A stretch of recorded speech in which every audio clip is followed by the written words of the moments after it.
It is day 7 of figure of speech.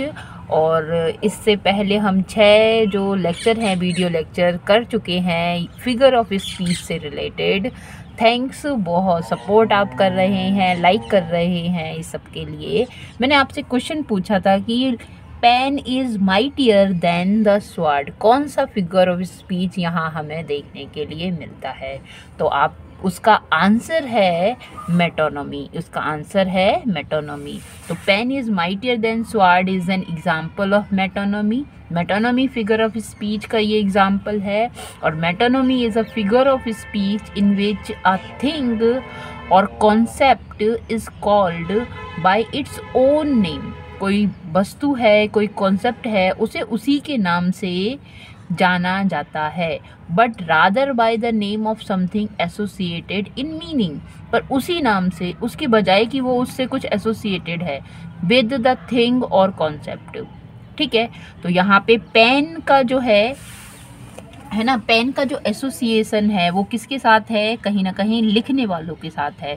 Sword का कहीं ना कहीं जो योद्धा हैं उनके साथ है। तो metonymy is a figure of speech in which a thing or concept is called by its own name but rather by the name of something associated in meaning, है ना। उसको उसके नाम से ना जानकर उसको जाना जाता है उस नाम से जहाँ पर कहीं ना कहीं उसका कुछ, उसकी थिंग और कॉन्सेप्ट का संबंध है, एसोसिएशन है उसके मीनिंग से। ठीक है, तो ये हमारा मेटोनमी हुआ। आगे बढ़ते हैं तो लिखा है कि what occurs when a word which has meaning in itself.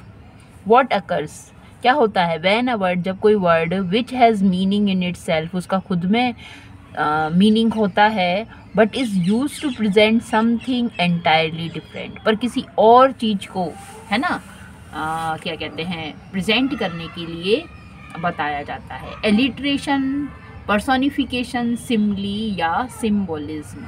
तो एलिट्रेशन जहाँ पर हम तुलना करते हैं, सिमली जहाँ हम तुलना करते हैं, एलिट्रेशन जहाँ पर हमें जो वर्ड्स हैं उनका रिपीटेशन साउंड का हमें मिलता है, पर्सोनिफिकेशन किसी नॉन लिविंग को लिविंग मान लिया जाता है। और जो इसका आंसर है इट इज़ सिम्बोलिज्म।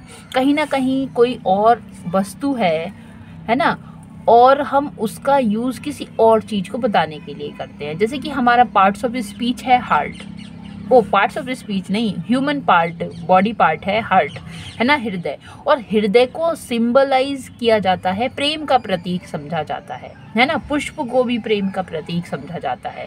इस तरह की बहुत सारी चीज़ें हैं, किसी को नफ़रत का, किसी को प्रेम का, किसी को किसी का, है ना, प्रतीक समझ लिया जाता है ना, जबकि उनका खुद का अपना मतलब है, पर उनको ये सारा आता है सिंबलिज्म की कैटेगरी में। तो symbolism is a word which has meaning in itself but it use to represent something entirely different, कुछ बहुत हटकरी है उससे।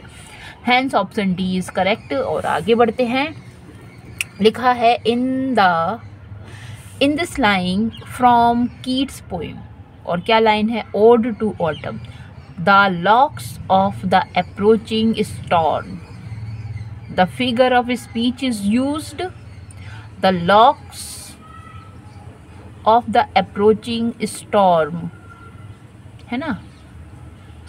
तो जो लॉक्स हैं आने वाले जो तूफान में, है ना, इसमें कौन सा फिगर ऑफ स्पीच छुपा हुआ है? मेटाफर, यूफेमिज्म, सिमली या फिर नन ऑफ दीज। तो यहाँ पर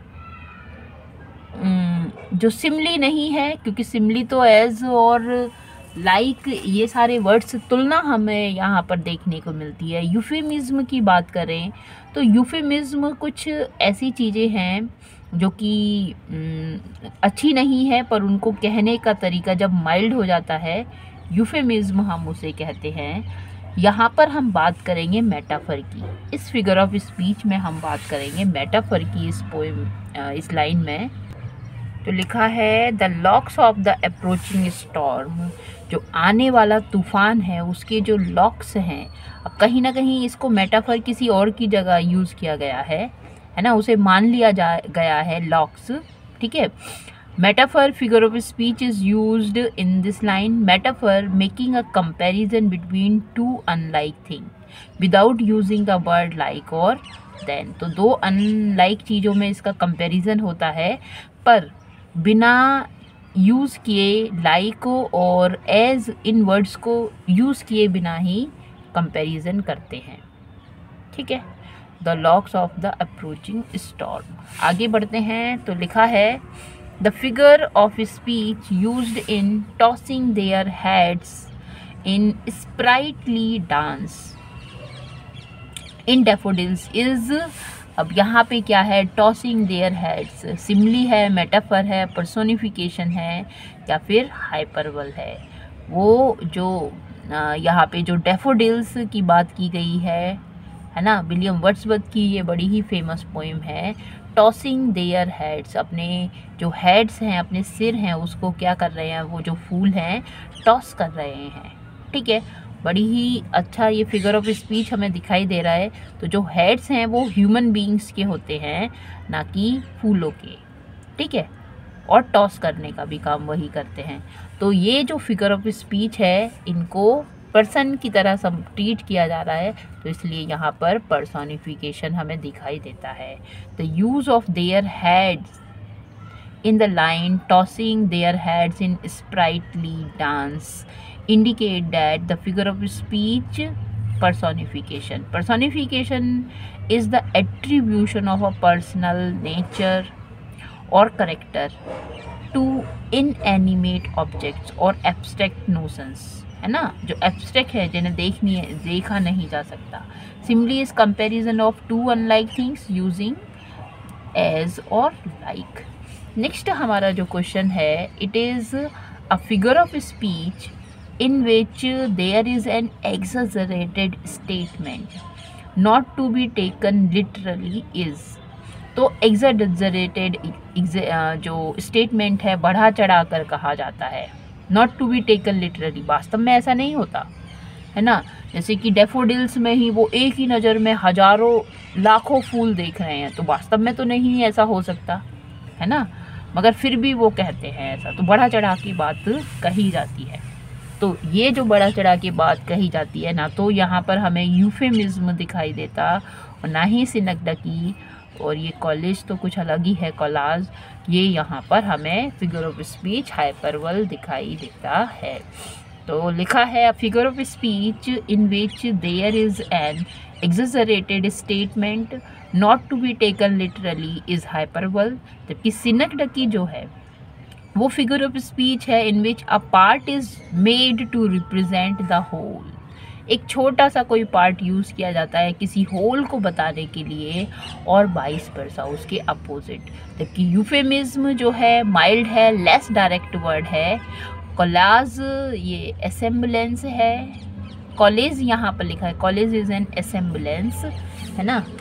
और अब आगे है जो आपको मुझे आंसर बताना है, he is the Newton of his century.